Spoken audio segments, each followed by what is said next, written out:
75 5 9 86. आता ह्याच्यामध्ये काय आपल्याला कॉमन काढता येईल, काय साम्य काही आहे का ते आधी आपण बघायचं. आता एलिमेंट्स बघा, 2 7 65, 3 8 75, 5 9 86.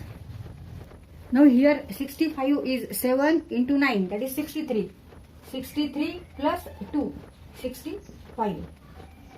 75 means 8 9 जा 8 9 जा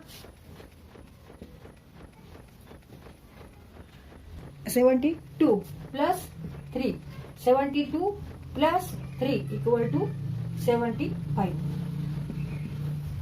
86 means 9 into 9, 81.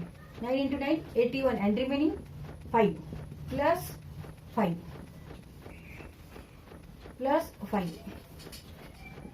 81 plus 5. म्हणजे आता इथे आपण कॉमन काय घेणार, तर आता इथे आपल्याला कॉमन घेताना यायचं. इथे 2 आहे, इथे 3 आहे आणि इथे 5 आहे. 2 3 5 म्हणजे आपण काय करू शकतो, आयडेंटिकल करू शकतो. सेम हा फर्स्ट कॉलम आणि हा लास्ट कॉलम म्हणजे थर्ड कॉलम हे आपण सेम करू शकतो का बघायचं. आता इथे आपण कोणतं ऑपरेशन केलेलं आहे, 7 into 9. 7 into 9, 7 काय आहे, सेकंड कॉलमचा एलिमेंट आहे म्हणजे C2 into 9.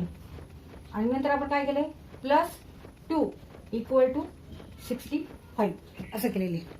आणि 2 इज व्हॉट,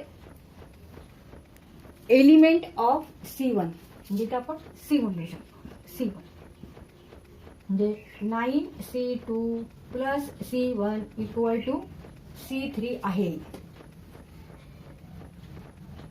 आता इथे आपल्याला 2 पाहिजे म्हणजे इथला एलिमेंट C1 जो आहे तो पाहिजे. तर आपण इथे काय करणार,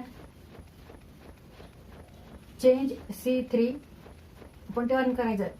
मग काय केलं आपण आता, C3 मायनस 9 C2 केलेले. C3 minus 9 C2 equal to element of first row same येणार आहे.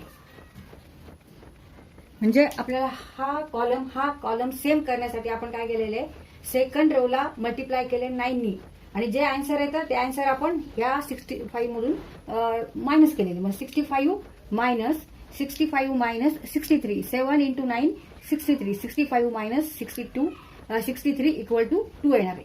म्हणजे इथला फर्स्ट एलिमेंट येणार आहे. म्हणजे आपण कोणतं ऑपरेशन केलं, C3 change to C3 minus 9 C2 9 into C2 म्हणजे 9 ने आपण C2 च्या कॉलमचे जे एलिमेंट्स आहेत त्याला आपण मल्टिप्लाय केलं आणि ते मायनस करस्पॉन्डिंग मायनस केलं आपण.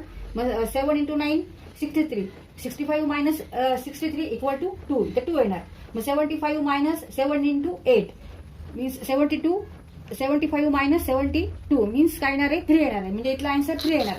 86 मायनस 81 इक्वल टू 5.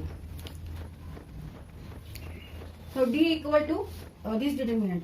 आता हे ऑपरेशन झाल्यावर जे डिटर्मिनंट आहे त्याची सुद्धा व्हॅल्यू काय असणार आहे, ह्या ओरिजिनल गिव्हन डिटर्मिनंट एवढीच असणार आहे. आता हे आपण ह्या पद्धतीने आपण इथे एलिमेंट्स टाकतो.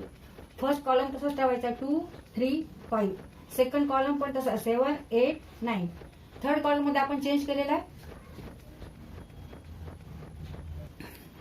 इथे हे ऑपरेशन करून आपण इथे एलिमेंट्स